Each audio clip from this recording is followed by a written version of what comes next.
우리가 이 집에서 사용하고 먹는 기름은 크게 정제유와 압착유라는 두 가지 종류의 기름으로 구분이 되죠. 그중에 정제유는 원재료에다가 열을 가하거나 아니면 화학 처리 과정을 거쳐서 만들어진 기름인데요. 우리가 집에서 흔히 사용하는 해바라기유라든가 포도씨유, 카놀라유, 콩기름 등이 여기에 속합니다. 그리고 압착유는 말 그대로 원재료를 물리적으로 압착해서 짜낸 기름인데, 엑스트라 버진이라고 불리는 올리브 기름이 가장 대표적인 압착유가 되겠죠. 이 올리브 열매를 압착해서 짜낸 올리브유는 장점이 매우 많은 기름으로 알려져 있습니다. 우선 이 올리브유에는 건강에 이로운 지방산들이 많이 함유되어 있어서요, 잘 섭취하면 심장 건강에도 도움이 되고 염증 수치를 낮춰준답니다.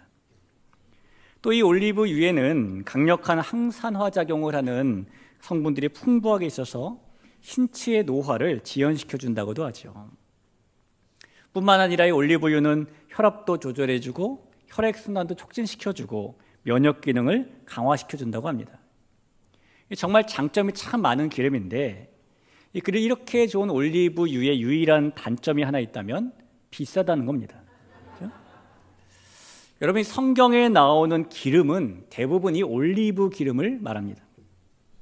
이 올리브 나무는 지중해성 기후인 이스라엘 땅에서 매우 잘 자라나기 때문에 구약 성경에도 보면은 올리브 나무가 이 가나안 땅의 7개의 대표적인 소산물이라고 소개되어 있을 정도예요. 신명기 8장 7절 8절을 볼까요? 내 하나님 여호와께서 너를 아름다운 땅에 이르게 하시나니 그곳은 골짜기든지 산지든지 시내와 분천과 샘이 흐르고 밀과 보리의 소산지요 포도와 무화과와 석류와 감람나무와 꿀의 소산지라. 이 말씀에서 가나안 땅은 감람나무의 소산지다라고 말하고 있는데, 이 감람나무가 바로 올리브 나무를 말합니다. 이렇게 이스라엘 땅에는 올리브 나무도 많고 따라서 올리브 기름도 많았기 때문에 이 솔로몬 왕은 성전 건축을 위해서 백향목을 수입하면서 두로의 왕이었던 히람에게 그 올리브 기름을 사례로 내주기도 했어요. 열왕기상 5장 11절을 보죠. 솔로몬이 히람에게 그의 궁정의 음식물로 밀 2만 고르와 맑은 기름 20고르를 주고 해마다 그와 같이 주었더라. 이 맑은 기름이 바로 올리브 기름을 말합니다. 또한 이스라엘은 이 품질 좋은 올리브 기름을 이집트로 수출도 하기도 했습니다. 호세아 12장 1절을 볼까요?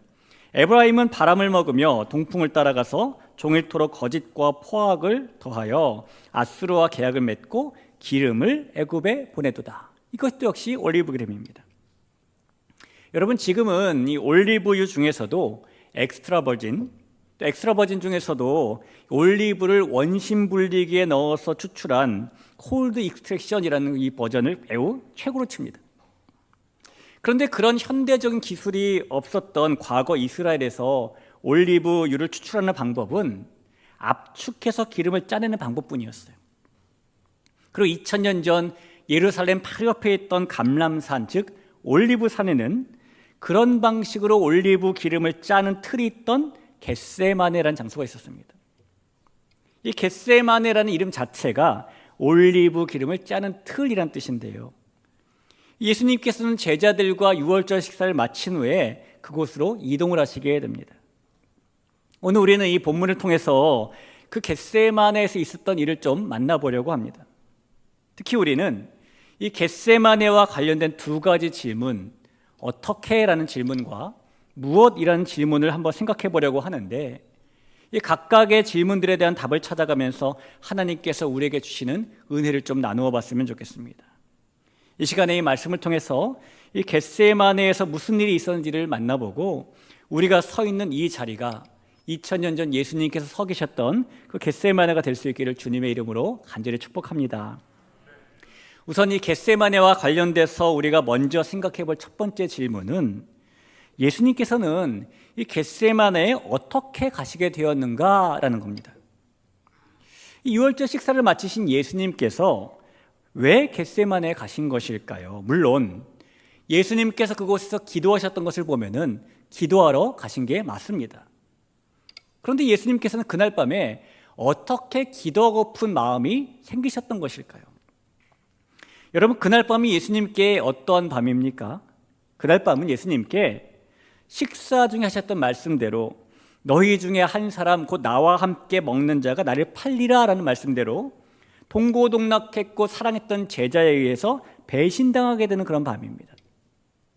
그날 밤은 예수님께 이미 3차례에 거쳐서 말씀하셨던 대로 인자가 대제사장들과 서기관들에게 넘겨지고 능욕받고 채찍질당하고 죽임을 당할 것이라는 그 말씀대로 군병들에게 체포가 되실 것이고 십자가에서 처형되실 그런 밤이에요.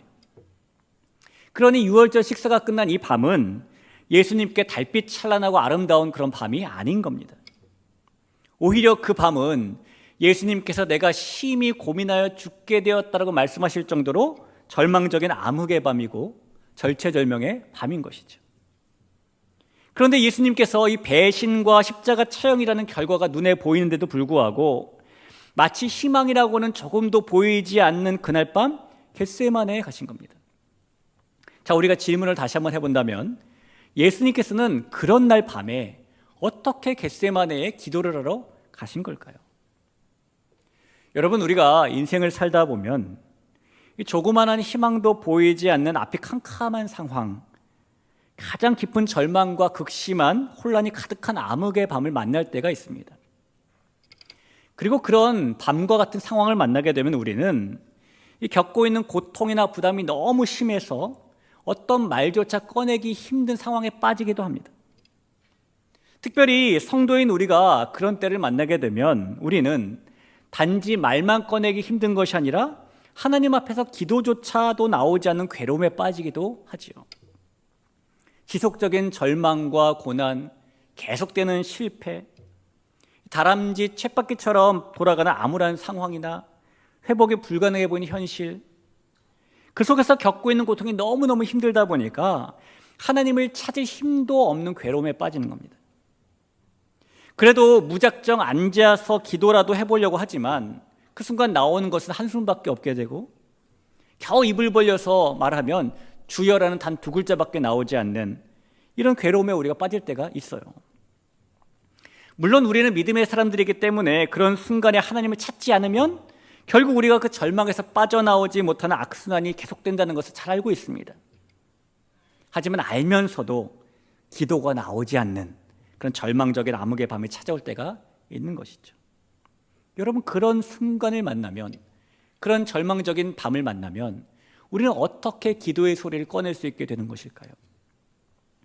예수님께서 겟세마네에 가셨던 그날 밤은 주님의 마음이 심히 고민되고 죽게 되었을 정도로 매우 비관적인 상황이 가득한 밤이었는데, 그런 밤에 예수님께서는 어떻게 기도하시러 겟세마네에 가실 수 있었을까요? 오늘 본문의 병행 구절인 누가복음에 보면은 그날 밤 예수님께서 겟세마네에 가신 것은 즉흥적인 일이 아니었습니다. 누가복음 22장 39절을 볼까요? 예수께서 나가사 습관을 따라 감람산에 가심에 제자들도 따라갔더니 라는 말씀입니다. 여러분, 제가 잠깐 20곡의 퀴즈를 하나 내보려고 하는데 답을 한번 맞춰보시겠어요? 20곡에는 나는 누구일까요? 이걸 맞히는 거잖아요. 자, 나는 누구일까요? 자, 첫 번째 곡입니다. 나는 성공자의 충실한 하인이기도 하고 동시에 실패자의 충실한 하인이기도 하다. 자, 아직까지 모르시겠죠? 자, 두 번째 곡입니다. 사람들은 자기가 잘해서 위대한 줄 알지만 그 사람들을 위대하게 만든 장본인은 바로 나다. 세 번째 곡입니다.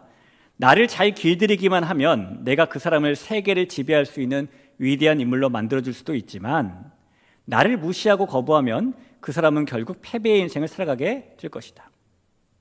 자, 마지막 곡에 넘어볼게요. 내가 그 사람을 어떻게 움직이느냐에 따라서 그 사람이 성공적인 인생을 살 수도 있고 그렇지 않을 수도 있다. 나는 누구일까요? 정답은 습관입니다. 이 습관에 대해서 연구하는 사람들은 사람의 생각과 행동의 90% 이상이 전부 습관에서 나온다고 말을 합니다. 밤에 잠을 자는 것도 습관에 따라서 자고요. 아침에 일어나는 것도 습관에 따라 일어나고 밥을 먹는 것도 습관에 따라서 먹고, 사람들은 자기가 가지고 있는 습관에 따라 행동하고 움직인다는 것이죠. 그래서 사람을 성공으로 이끄는 가장 강력한 무기는 풍부한 지식이나 피나는 노력이 아니라 습관 때문이다 라고 말하는 사람들도 있어요. 실제로 사람은 자기가 가지고 있는 습관의 명령을 거스르지 못하고 살아가죠. 우리가 스스로만 돌아봐도 그럴 겁니다. 우리 하루의 삶만 생각해봐도 우리가 습관적으로 하는 일이 대부분일 겁니다. 그래서 우리가 좋은 습관을 가지고 있느냐, 나쁜 습관을 가지고 있느냐, 신앙적인 습관을 가지고 있느냐, 세상적인 습관을 가지고 있느냐는 우리 인생에 매우 중요한 요소가 됩니다. 그런데 여러분, 조금 전에 읽은 누가복음 말씀에서 예수님께서 무엇을 따라 감람산, 올리브산으로 가셨다고 말씀했죠? 습관을 따라. 자, 예수님께서 이 절망적으로 보이는 캄캄한 상황 속에 어떻게 기도하시러 겟세마네에 가실 수 있었던 것일까요? 예수님께서 그러실 수 있었던 이유는 기도하시는 습관 때문이었던 겁니다. 예수님께서는 즐거울 때나 슬플 때나, 사역에 보람이 있을 때나 힘이 들 때나, 앞길이 창창해 보일 때나 혹은 캄캄해 보일 때나 주어진 상황이 어떤지에 상관없이 기도하시는 습관을 가지고 계셨습니다. 실제로 예수님의 인생은 기도와 뗄래야 뗄 수 없는 그런 삶이었어요.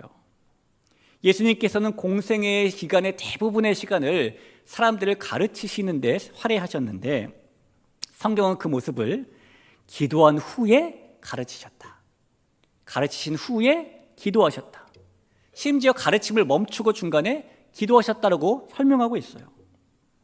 그러니까 예수님께서는 요단강에서 세례를 받으신 순간부터 십자가에 달려 돌아가실 때까지 기도 없이는 어떤 일도 행하지 않으셨을 정도로 기도를 습관으로 가지고 계셨다는 겁니다.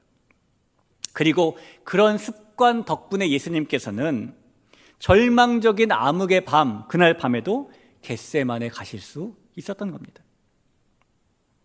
성도 여러분, 우리는 인생 속에서 이런 암흑과 같은 절망의 밤을 만날 때에 기도만이 그 절망을 소망으로 바꿀 수 있다는 사실을 너무나 잘 알고 있습니다. 그래서 아무리 비관적인 상황을 만나도 우리는 기도를 해야 되는 것인데, 하지만 그 순간이 기도조차 나오지 않는 그런 때라면, 그런 순간에도 우리는 어떻게 해야 다시 기도로 소망의 줄을 잡을 수 있게 되는 것일까요? 예수님의 방법이 곧 우리의 방법이 됩니다. 예수님처럼 기도를 습관으로 삼으면 우리는 그 어둠 속에서도 소망의 빛을 발견할 수가 있어요. 여러분, 습관이라는 게 무엇입니까? 처음에는 의식적으로 하지만 얼마 지나지 않으면 생각하지도 않으면서 거의 매일 반복적으로 하고 있는 것, 이게 습관이잖아요. 어떤 과정을 거쳐서 내 몸에 익혀졌는지 기억할 수도 없고 그런 사실을 의식할 수도 없지만 어느 순간부터 우리의 삶에 큰 영향을 미치고 있는 것이 습관입니다. 성도 여러분, 그래서 우리는 앞으로 우리가 만나게 될지도 모르는 절망적인 밤을 위해서라도 이 기도를 습관으로 만들 필요가 있어요. 그래야 그 순간이 될 때 우리가 예수님처럼 겟세마네를 찾아갈 수 있게 되기 때문입니다. 그래야 기도조차 나오지 않는 그 절망의 밤을 만난다 하더라도 우리는 그 밤을 소망의 밤으로 돌파할 수 있기 때문입니다. 기도를 습관으로 만들려면 여러 가지 노력들이 필요하겠죠. 몇 가지 예를 좀 말씀드려 볼까요? 예를 들면 하루 중에 특정한 시간을 정해놓고 매일 그 시간에 짧게라도 기도하면서 점차 습관으로 만들어 간다든지, 아니면 노트 하나 구입해서 매일 짧게라도 기도 일기를 좀 쓴다든지, 아니면 날마다 세런들과 카톡으로 기도 제목을 주고받으면서 기도를 습관으로 만들어 나간다든지, 우리가 큐티하고 있는 생명의 삶을 매일 읽으면서 짧게 기도하고 기도를 습관으로 만들어 간다든지, 우리에게는 예수님처럼 기도를 습관으로 만들 수 있는 수많은 기회들이 있어요. 그리고 그 기회들을 모두 잡으려고 할 것 없이 단 하나의 기회만 잡아도 기도는 우리의 습관으로 자리 잡을 수 있게 됩니다. 여러분, 사람이 버스 정류장에 나가서 서 있으면은 버스가 지나가고 그 다음 또 다른 버스가 오죠. 그 버스가 지나가면 또 다른 버스가 옵니다. 자, 그런데 이 버스가 계속 온다고 생각하고 한 대를 그냥 보내고 또 한 대를 그냥 보내고 하루 종일 계속 그 자리에 서서 버스를 그냥 보내기만 하는 사람은 매우 어리석은 사람이에요. 왜냐하면 그러다가 결국에 막차까지 보내버리기 때문입니다. 버스가 오면 어느 것이든지 한 대에는 올라타야 돼요. 그래야 목적지에 갈 수 있는 거 아닙니까? 하지만 많은 사람들이 목적지에는 가려고 하면서도 그 어떤 버스를 타지 않는 어리석음을 선택하고 있어요. 이 C.S. 루이스가 썼던 스크루테이프의 편지라는 책이 읽어보신 분도 계실 텐데, 이 책은 삼촌 마귀인 스크루테이프가 조카 마귀인 위무드에게 마귀 노릇 하라고 격려하는 내용의 책입니다. 우리 그리스도인들에게 역설적으로 알려주는 그런 책이죠. 근데 그 내용 중에 이제 막 마귀 초년병이 된 조카 위무드가 마귀 활동을 제대로 못해가지고 그냥 방치해두어서 어떤 사람이 그리스도인이 되어버렸어요. 그러자 삼촌 마귀 스크루테이프가 조카 마귀를 이렇게 격려합니다. 위무드야, 그 일 때문에 너무 절망할 필요는 없다. 왜냐하면 잠시 기독교 진영에 머물다가 지금은 마음을 바꾸어서 우리와 함께하고 있는 사람들이 너무 많기 때문이다. 네가 맡은 사람들이 가지고 있는 정신적인 습관과 육체적인 습관은 여전히 우리에게 유리하다라고 말합니다. 여러분, 목적지를 가려고 하면서도 버스를 그냥 보내버리는 습관은 결코 소망을 추구하는 습관은 아닌 것이죠. 우리는 마귀가 칭찬하는 육체적인 습관이 아니라 하나님께서 칭찬하시는 그 기도의 습관을 가져야 합니다. 하나님의 귀한 자녀가 되어서 기도할 수 있게 된 대길교회 성도 여러분, 유월절 식사를 마치신 후 찾아온 이 절망의 밤에 예수님께서 겟세마네에 가실 수 있었던 것은 그 기도하는 것이 예수님의 습관이었기 때문에 가능했던 겁니다. 그리고 오늘 살아가는 우리가 서야 할 겟세마네는 예수님처럼 기도를 습관으로 삼는 겟세마네여야 합니다. 그렇게 기도를 습관으로 삼는 겟세마네에 서게 되면 우리는 혹시 기도조차 나오지 않을 정도로 절망적인 일을 만날 때에도 그 습관을 따라 기도할 수 있게 되는 것이고, 그럴 때 그 절망 속에서 소망의 빛을 만날 수 있게 된다는 사실을 믿으시기를 주님의 이름으로 간절히 축원합니다. 자, 우리가 이 겟세마네와 관련된 어떻게라는 질문과 그 답을 찾아봤다면, 이어서 이번에는 우리가 이 겟세마네와 관련되어 생각해 볼 두 번째 질문을 살펴볼 텐데, 이 두 번째 질문은 예수님께서 이 겟세마네에서 도대체 무엇을 하셨는가에 관한 질문입니다. 자, 예수님께서 이 절망의 밤에 겟세마네에서 습관을 따라 기도하시면서 도대체 무엇을 하셨던 것일까요? 저를 말씀의 36절 상반절을 한번 보겠습니다. 이르시되 아빠 아버지여, 아버지께는 모든 것이 가능하오니 이 잔을 내게서 옮기시옵소서. 예수님께서는 아버지신 하나님께 이 잔을 옮겨달라고 기도하셨어요. 그리고 이 잔은 예수님께서 이제 겪게 될 십자가 고난과 죽음이라는 잔을 의미합니다. 예수님께서 이 잔을 옮겨주세요라고 기도했다는 것은 하나님께서 구원의 방법으로 정하신 십자가 고난과 죽음 외에 다른 방법으로 구원을 이루실 수는 없겠냐라고 간구하신 겁니다. 자, 우리는 예수님의 이 기도를 통해서 지금 이 밤에 겟세마네에 계신 예수님의 심정이 어떤지 조금은 엿볼 수 있어요. 특히 그 예수님의 심정을 오늘 본문을 통해서 한번 엿본다면 예수님께서는 놀랍고 슬퍼하셨죠. 33절을 보실까요? 베드로와 야고보와 요한을 데리고 가실새 심히 놀라시며 슬퍼하사. 여기서 심히 놀랐다는 얘기는 깜짝 놀랐다는 뜻이 아닙니다. 이 말씀에서 놀랐다는 것은 공포를 느꼈다는 뜻이에요.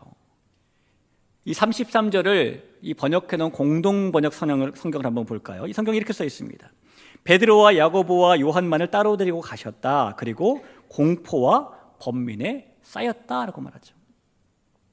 유진 피러슨도 이 메시지 바이블을 번역하면서 이 부분을 예수님께서 굉장히 무서운 고통의 싱크홀 속에 빠졌다라고 번역해 놓고 있습니다. 여러분, 싱크홀이 뭔지 아시죠? 가끔씩 뭐 미디어 같은 데 보면은 이상한 싱크홀이 생겼어요. 그래서 사진을 보면은 저 끝이 안 보이는 구멍이 갑자기 뻥 뚫려 있는 거, 이런 구멍에 빠진 것처럼 묘사하고 있는 것입니다. 지금 예수님의 심정은 굉장히 무서운 공포의 구덩이에 빠진 것 같은 그런 심정이라는 겁니다. 또 예수님의 심정을 예수님께서 기도하신 모습을 통해서도 엿볼 수 있게 되는데 35절을 볼까요? 조금 나아가사 땅에 엎드려 될 수 있는 대로 이때가 자기에게서 지나가기를 구하여 라고 말씀합니다. 이 성경 속에는 유대인들이 기도를 할 때에 서서 하늘을 우러러보면서 기도를 하거나 아니면 그 하늘을 향해 두 손을 번쩍 들고 기도하거나 이런 모습이 자주 등장합니다. 이것이 유대인들이 일반적으로 기도하는 모습이었기 때문이에요. 하지만 그들도 너무 큰 곤란에 빠졌을 때에는 땅에 엎드려서 얼굴을 바닥에 대고 기도했습니다. 이 갈멜산에서 850대 1이라는 영적 싸움을 절박하게 싸울 때에 이 땅에 꿇어 엎드려 얼굴을 무릎 사이에 넣고 기도했던 엘리야의 기도가 바로 그런 모습의 대표적이겠죠. 예수님께서도 지금 이 겟세마네에서 땅에 엎드리셔서 기도하시는 겁니다. 그렇게 기도하실 정도로 예수님께서는 마음의 고통이 크신 것이죠. 그래서 예수님께서 아버지 이 잔을 옮겨 주옵소서라고 기도하신 겁니다. 하지만 여러분, 우리 예수님께서 다가올 고난과 죽음을 어떻게 해서든지 피하고 싶은 마음에 그렇게 기도하신 것은 아니에요. 예수님의 기도는 이 잔을 옮겨달라는 것으로 끝나지 않기 때문입니다. 36절을 한 번 더 보죠. 이르시되 아빠 아버지여, 아버지께는 모든 것이 가능하오니 이 잔을 내게서 옮기시옵소서. 그러나 나의 원대로 마시옵고 아버지의 원대로 하옵소서 하시고, 예수님께서는 십자가 죽음과 고난이라는 잔이 옮겨졌으면 좋겠지만은 하나님 그래도 내가 원한다고 그대로 하지 마시고 하나님 아버지께서 원하시는 대로 해주세요라고 기도하고 있는 겁니다. 자, 그렇다면 여러분, 우리가 다시 두 번째 질문을 해보죠. 예수님께서는 지금 이 겟세마네에서 기도하시면서 도대체 무엇을 하고 계시는 겁니까? 누가복음에 보니까 예수님이 이때 기도할 때에 땀방울이 핏방울처럼 흘렀다라고 말하고 있어요. 누가복음 22장 44절이에요. 예수께서 힘쓰고 애써 더욱 간절히 기도하시니 땀이 땅에 떨어지는 핏방울같이 되더라. 그 피부에 혈관이 막 터져서 피가 흘러나왔던 그런 얘기죠. 자, 예수님께서는 그렇게 애절하고 절실하게 이 겟세마네에서 기도하시면서 지금 무엇을 하고 계시는 겁니까? 여러분, 예수님께서는 이 겟세마네에서 하나님의 뜻이 무엇인지 몰라 그 뜻을 알려고 하시는 것이 아니에요. 예수님께서는 이 겟세마네에서 하나님의 뜻을 바꾸려고 애쓰고 계신 것도 아닙니다. 그럼 도대체 뭘 하고 계시는 거죠? 예수님께서는 이곳에서 스스로의 바람을 부서뜨리고 하나님께 순종을 하고 계시는 겁니다. 올리브가 부서지고 짜여지는 그 겟세마네에서 예수님께서는 자신도 지금 부서지시고 짜여지시며 순종을 이루고 계시는 겁니다. 우리가 살다 보면 여러 가지 문제들을 만나죠. 인간관계의 문제, 가정 문제, 경제적인 문제 등등 수많은 문제들이 우리를 찾아옵니다. 큰 슬픔을 당할 때도 있고 실패를 할 때도 있고 헤어나올 수 없는 늪에 빠진 것 같을 때도 있어요. 그때 우리는 그저 모든 것이 다 팔자소가냐라고 절망하고 체념할 수도 있겠죠.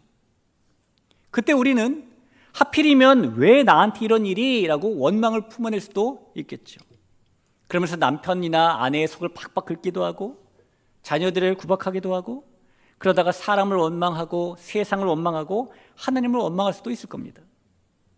또 그때 우리는 무슨 일이든지 하나님의 깊은 계획이 있음을 믿고 하나님께 기도할 수도 있겠죠. 그러나 성도 여러분, 많은 경우에 우리들은 그때 하나님의 뜻, 하나님의 방법을 바꾸기 위해 기도합니다. 몇 가지 예를 좀 들어볼까요? 어느 날 갑자기 우리에게 경제적인 어려움이 찾아옵니다. 그래서 생활이 전에 비해 곤경에 빠졌어요. 그때 우리는 하나님, 이 경제적인 상황을 해결해 주세요 기도합니다. 당연히 그렇게 기도해야죠. 나쁜 거 아닙니다. 일반적으로 그렇게 기도를 합니다. 그러나 그 순간에 우리는 하나님, 내가 생활은 어려워졌지만 가난하면 가난한 대로 살겠습니다 라고 잘 기도하지 않아요. 어느 날 우리가 누군가에게 깊은 상처를 받고 억울함과 원통함과 분통함이 쌓인다면 그때 우리는 그 아픔에 기도하죠. 하나님, 저 사람 때문에 너무너무 괴롭고 힘듭니다. 제가 다시는 저 면상을 보지 않도록 해주세요. 이렇게 기도하죠.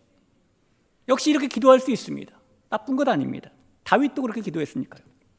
보편적인 모습이에요. 그러나 우리는 그 순간에 하나님, 그래도 제가 저 사람에 대한 사랑은 포기하지 않게 해주세요 라고 기도하지는 않아요. 반대로 우리는 우리를 위해 하나님의 마음을 바꾸려고 들고 우리를 위해 하나님의 뜻을 꺾으려고 들고 그렇게 우리 자신이 아닌 하나님을 변화시키려고 기도할 때가 더 많이 있더라는 겁니다. 이 일이 하나님께서 원하시는 것이 아님을 우리에게 알려주셔도 하나님께서 우리에게 생각을 바꾸고 마음을 바꾸고 태도를 바꾸라는 사인을 보내주셔도 그래도 여전히 우리는 우리의 바람대로, 우리의 뜻대로 이루어지기를 바라고, 우리의 뜻이 절대로 포기하지 않는 그런 끈기 아닌 끈기를 부리고 그것을 신앙이다라고 생각할 때도 있습니다. 여러분, 이 세상의 모든 종교에는 다 기도가 있어요. 그런데 그 모든 종교의 기도는 이 비나이다 비나이다처럼 무조건 내 뜻을 이해해달라고 하는 그런 기도, 무조건 내 소원을 들어달라고 하는 기도가 대부분입니다. 하지만 우리가 가진 하나님을 향한 기도는 달라요. 우리가 하나님께 기도하는 이유는 우리를 변화시켜서, 하나님을 변화시켜서 우리의 뜻을 이루기 위함이 아니라 우리가 변화되어서 하나님의 뜻을 이루기 위함이에요. 우리가 기도할 때 그래서 우리의 열망과 의지가 하나님의 열망과 하나님의 의지로 바뀌는 것이고, 우리가 기도할 때 우리의 마음이 하나님께서 원하시는 마음으로 변화되는 겁니다. 그렇게 기도하면서 우리는 마침내 하나님께서 원하시는 뜻을 받아들이게 되고 그 뜻에 순종으로 반응할 힘을 얻게 되는 겁니다. 예수님께서는 이 겟세마네에서 지금 바로 그 일을 하고 계시는 거예요. 여러분, 예수님께서는 이 겟세마네에서만 그렇게 온 땀을 핏방울로 적시며 부서지시고 짜여지시면서 하나님께 순종의 기도를 하신 것은 아닙니다. 예수님의 공생의 전체 기간 동안에 주님께서는 겟세마네 때와 똑같이 간절하고 애절한 기도를 하시면서 하나님께 순종하셨어요. 히브리서 5장 7절을 보시죠. 그는 육체에 계실 때에 자기를 죽음에서 능히 구원하실 이에게 심한 통곡과 눈물로 간구와 소원을 올렸고 그의 경건하심으로 말미암아 들으심을 얻었느니라.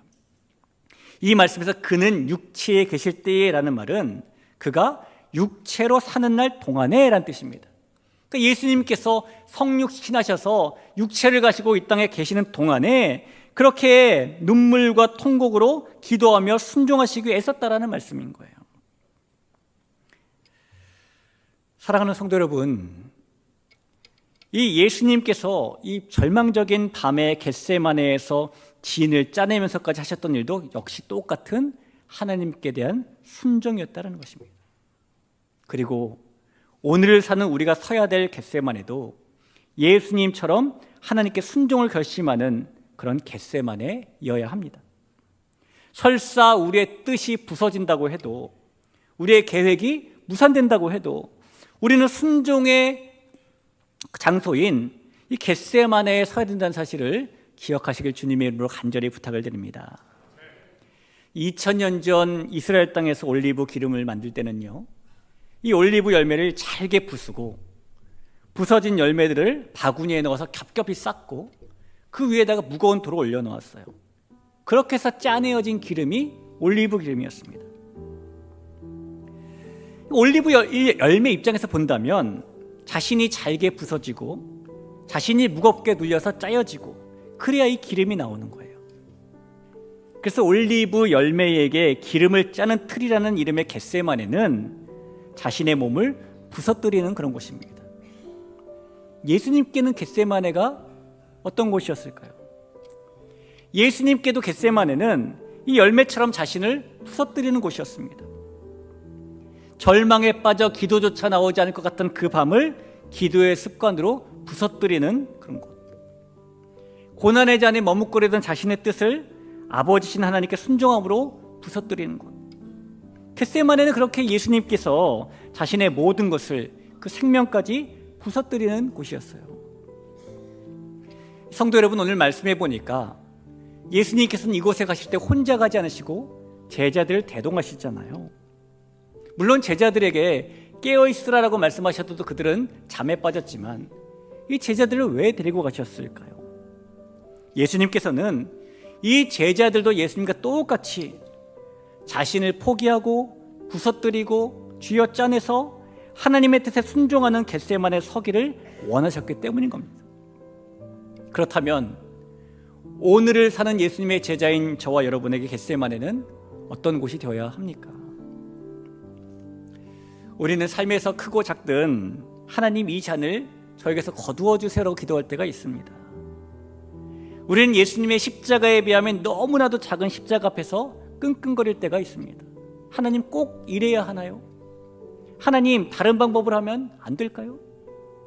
예수님께서도 우리와 똑같은 간구를 하셨어요. 하지만 예수님께서는 결국 그러나 내 뜻대로 하지 마시고 아버지의 뜻대로 해주세요라고 기도하시며 순종을 향해 나아가십니다. 자신을 부서뜨리십니다. 마치 자신을 기름 짜는 틀에 집어넣고 다 부서뜨리고 짓이기신 모습으로 영혼 깊숙이에 있는 하나님에 대한 순종을 한 방울 한 방울씩 짜내신 겁니다. 여러분, 한 번 더 여쭙고 싶어요. 우리가 서야 할 겟세마네는 어디가 되어야 될까요? 우리가 서야 할 겟세마네도 예수님의 겟세마네처럼 기도조차 할 수 없는 상황 속에서도 그 상황을 기도로 돌파할 수 있도록 기도의 습관을 가지는 겟세마네. 우리의 뜻이 있어도 하나님의 뜻 앞에서 순종으로 스스로를 부스러뜨리는 그런 겟세마네. 우리가 서야 될 겟세마네는 그런 곳입니다. 사랑하는 성도 여러분, 예수님처럼 기도를 습관으로 삼아 절망의 상황을 돌파해 나갈 수 있는 우리 모두가 될 수 있기를 간절히 소원합니다. 예수님처럼 하나님의 잔을 받기 위해 순종의 기름을 짜내는 우리가 될 수 있기를 간절히 축원합니다. 그래서 예수님이 사셨던 그 겟세마네가 오늘 우리가 설 수 있는 겟세마네가 될 수 있기를 우리 주님의 이름으로 축원합니다.